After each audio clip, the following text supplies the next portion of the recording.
Welcome back to the AgriAsia podcast. I'm Iskandar Ramthan, Assistant Vice President of the Soft Agricultural Commodities Asia team here at StoneX.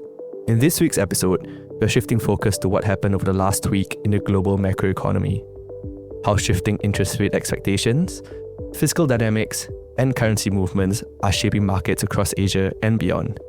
We'll start with the agriculture market, where prices and trade flows continue to reflect these broader macro forces, before zooming out to the wider economic picture that's driving investor sentiment, inflation trends, and policy responses. From food inflation to fiscal balance sheets, from commodity flows to currency cycles, the world economy is in transition, and understanding those transitions is key to seeing where the next opportunities and next risks may emerge. Agricultural commodities have had a dynamic week, balancing policy shifts, weather volatility, and currency moves across the region.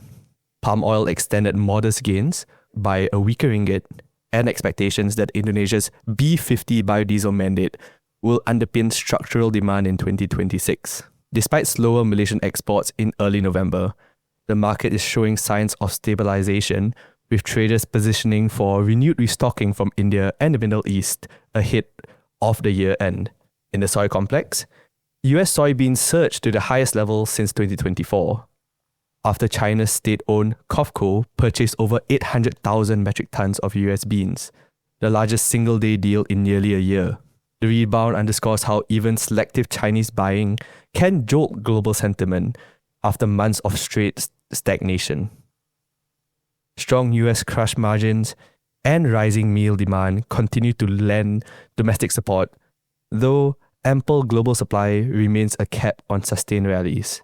Moving over to the soft complex, the soft complex saw mixed fortunes. Sugar slipped as the International Sugar Association flipped its 2025-26 outlook from a deficit to a 1.6 million ton surplus, led by bigger crops in India, Thailand, and Pakistan. Coffee found footing amid trade tariff-related disruptions to Brazil exports, while cocoa prices eased as favorable weather lifted West African harvest expectations, though low inventories remain a cushion against steep declines. Agriculture, once a purely weather-driven space, is increasingly shaped by energy, economics, and currency volatility. From biodiesel policies in Southeast Asia to fertilizer costs and freight rates, oil remains the quiet hand guiding agricultural balance sheets, and that's where our story widens. Global markets entered the week with a sense of relief after the US shutdown ended, but optimism was short-lived. A series of hawkish remarks from the Federal Reserve quickly dampened hopes for near-term rate cuts, sending global yields higher and reigniting concerns about inflation persistence. The US 10-year yield climbed back to 4.12%, while Japan's 10-year JGB hit its highest since 2008 amid renewed fiscal spending. Asian equities tracked Wall Street lower, with the Nikkei and Kospi declining into the weekend, and Australia's ASX 200 under pressure from weaker energy and commodity stocks. The macro backdrop remains one of the tight global liquidity, constrained policy flexibility, and elevated energy sensitivity. Every shift in rates or currencies is feeding directly into commodity markets, and nowhere is more visible than that than in oil.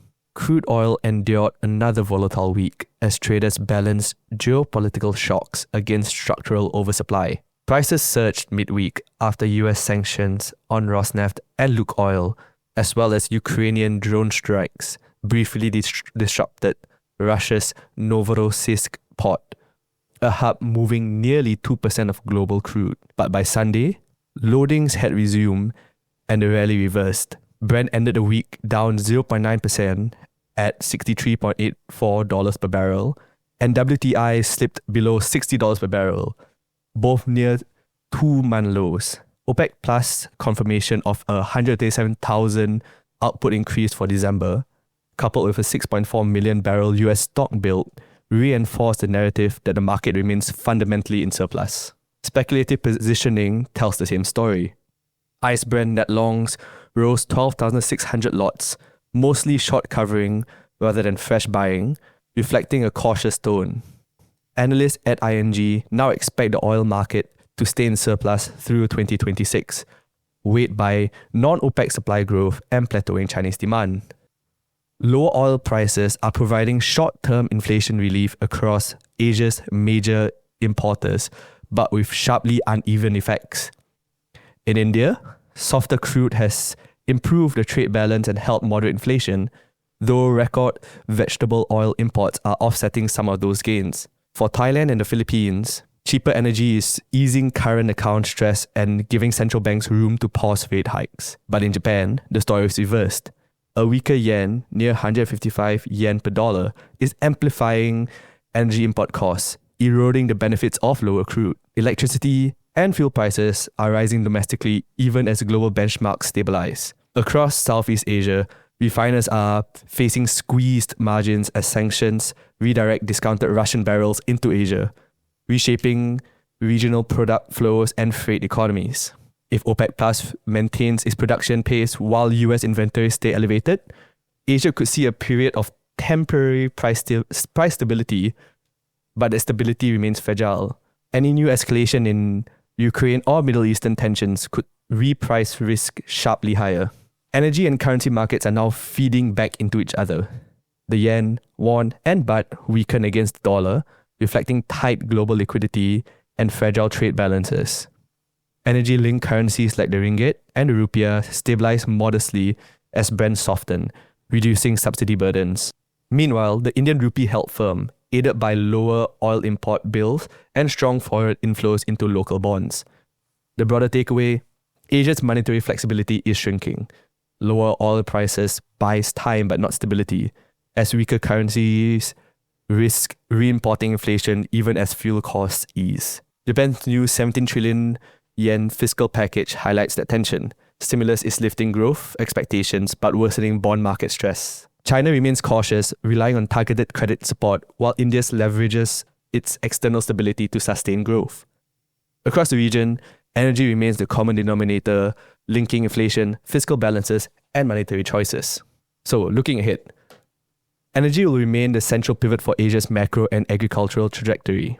If OPEC Plus continues its incremental output increases and sanctions keep distorting trade flows, volatility will persist into December. Lower energy costs are giving policymakers breathing room for fiscal expansion, but currency weakness and widening fiscal deficits are the trade-off. For agriculture, this interplay is critical. Biodiesel policy, fertilizer affordability, and freight costs all hinge on the same energy curve. The next leg of global commodity pricing, from palm oil to grains, will be written not just by weather or yields, but how oil and currencies move together. That's all for this week's episode of the AgriAsia Commodities Podcast. I'm Iskandar Ramthan, Assistant Vice President of the Soft and Agricultural Commodities Asia team at StoneX. Thanks for tuning in, and join us next week when we turn the spotlight back to the soft commodities complex, exploring how macro stabilization could reshape sugar, coffee, and cocoa fundamentals heading into 2026. Until then, trade safe and stay informed. This podcast is for informational purposes only and is not a recommendation to trade, an investment research, or an offer to buy or sell any financial product. It does not take into account your particular investment objectives, financial situation, or needs. The trading of financial products such as futures, options, or swaps involves a substantial amount of risk and may not be suitable for everyone. Past results are not indicative of future performance. You are advised to perform an independent investigation of any transaction to determine whether any transaction is suitable for you.